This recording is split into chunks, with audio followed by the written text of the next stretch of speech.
Week 21 of the 2023-24 NBA season is over, which means it's time to run it back. This is Run It Back, NBA Week in Review, Los Angeles Clippers edition. I'm Jose Salviati, editor at thepeachbasket.net, and formerly the featured columnist covering the Clippers for Bleacher Report. This is the show where we recap the week that was for the Los Angeles Clippers and then highlight their marquee matchup for the week to come. Let's start like we always do by taking a look at where the team lands on the Peach Basket's objective power rankings after this week. The Clippers finished the week at 1-3, another stumble. I had predicted a 2-2 week. It may be time to retire the Clippers crystal ball that we use weekly to predict how the team's going to do. The team started the week with a loss to the Bucks, which we predicted, so off to a good start, in a sense. I hate to predict losses and be right about it, but on we go. Then they lost to the Timberwolves. Now, we thought that was a win, and we're going to talk a little bit more about that loss later on in the show. We then predicted a loss to the Bulls, a game that they won. I don't mind being wrong there. Then they finally... I should say in their marquee matchup of the week, I had the Clippers sending a statement and beating the New Orleans Pelicans. They did not. That 1-3 week keeps them at number 4 in the West, but just barely. And they remain at number 5 overall. Now, that 1-3 week is difficult to accept for Clippers fans, and I am going to talk a little bit more about that in just a few minutes. Hang tight. The top performers. Let's take a look at the best to do it in key categories for the Clippers in week number 21. After being dominated by Kawhi Leonard for a few weeks in a row, Paul George takes over the top spot as the team's best scorer. He averaged 24.5 points over his 4 games played in week number 21. In fact, PG dominated the scoring category. He averaged 3.3 3-point field goals made and 8.5 total field goals. That was enough to lead the team in both categories. The rebounding category was also dominated by a single player, which is kind of nice to see.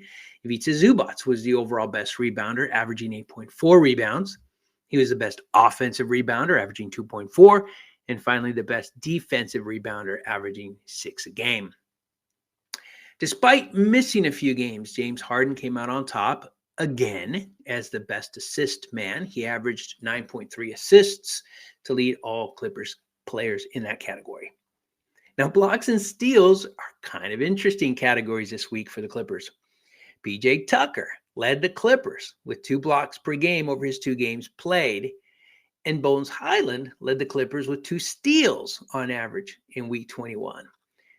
Now, if you saw the game, PJ's blocks were traditional, kind of Victor Wembanyama blocks. I almost think of them more as steals, but they went down as blocks. So historically, this is etched in stone. It's PJ and Bones in week 21 as the leaders in blocks and steals, which is kind of cool. It's especially interesting when you know that these are the 2 players that were sent home just a few weeks back because of dissatisfaction in playing time. Just goes to show you've got to be ready, and it's good to see that these 2 players were. The Clippers leader in week 21 in game score was Paul George with a game score of 21. It's kind of an uninspiring game score, but PG led the way for the Clippers. Now, the week ahead, week 22 for the Clippers, honestly is a weird one. They start by taking on the Atlanta Hawks, then have back-to-back games against the Blazers with both games in Portland. Now, the Pelicans are close behind the Clippers. And because of that, they're in danger, okay? And I realize this is an over-dramatization, and I'm going to talk a little bit more about that in a bit, man. But they're in danger of losing a home court advantage in the first round. The Pelicans are coming on strong, both in overall standings as well as the Peach Basket's power rankings. So this week is kind of important. Home court advantage in the first round is important. When you add to the mix that these 2 teams that they're playing in week number 22 are pretty bad teams, at least record-wise, you'd expect a sweep That should be the expectation for Clippers fans. That should be the expectation for Clippers players. That being said, man, I don't know what to make of the Los Angeles Clippers right now. I'm going to save my full vent here for just a minute, but I will say that despite their weird ups and downs of late, with both fingers crossed, man, fingers, toes, and eyes all crossed, I see them going 3-0 in week number 22. They have to go 3-0 in week number 22. Now, our final segment is called Full Court Press. This is generally the segment where we take a look at what others are saying about the Clippers and comment on it. We're going to do things a little bit differently today because we're not going to pull up an article that someone wrote about the Clippers, but rather a tweet that someone, I guess, still wrote about the Clippers.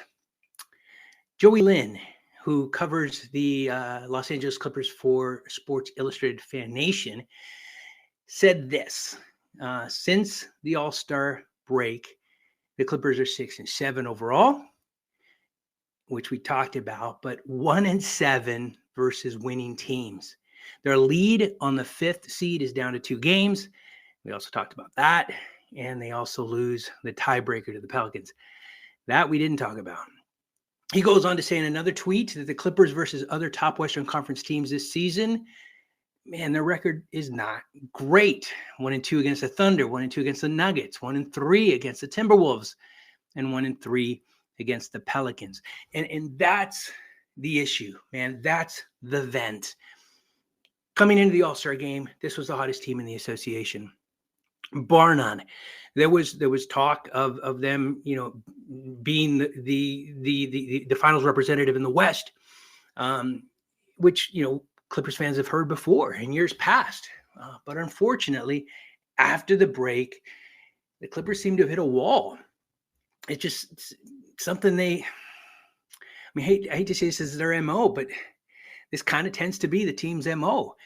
They're very, very, very good for long periods of time. But then when the rubber hits the road, when the games matter, when the playoffs begin, they just seem to not show up. And that's tough, man. 6-7, under 500 after the All-Star game break. This is when you expect teams with championship aspirations to rise up. The Nuggets have risen up. The Celtics have risen up. The Clippers are just falling down. There's no other way to put it. After the All-Star game break, 6-7, those 7 losses include losses to the Thunder, the Kings, the Lakers, the Wolves, and the Pelicans. These are teams you expect to send messages to. These are teams that you might very well see in the playoffs. These are teams you've got to beat anytime in the season, right? But especially after the All-Star game break, as the season's winding down and you're getting ready for the games to really matter. Los Angeles Clipper fans are long-suffering. They're great fans. They support their team. They're excited about Intuit Dome. They know that their team is the best team in the Los Angeles area. Certainly when you look at head-to-head over the last 10-plus years, they've been better than the Lakers. But the difference is, at the end of the day, the Lakers have, won a championship, and the Clippers haven't come close. And it's disheartening right now to say that at this point in time, after week number 21, the Clippers just don't look to be the team that's going to do it. This team does not look like the team that's going to do it. Now everything could change, right? Winning changes everything. Winning changes your culture. Winning changes your attitude. Winning changes the bounce of the ball. Winning games helps all across the board, and the Clippers could very well go off on a 10-0 run, and all of a sudden everything's changed.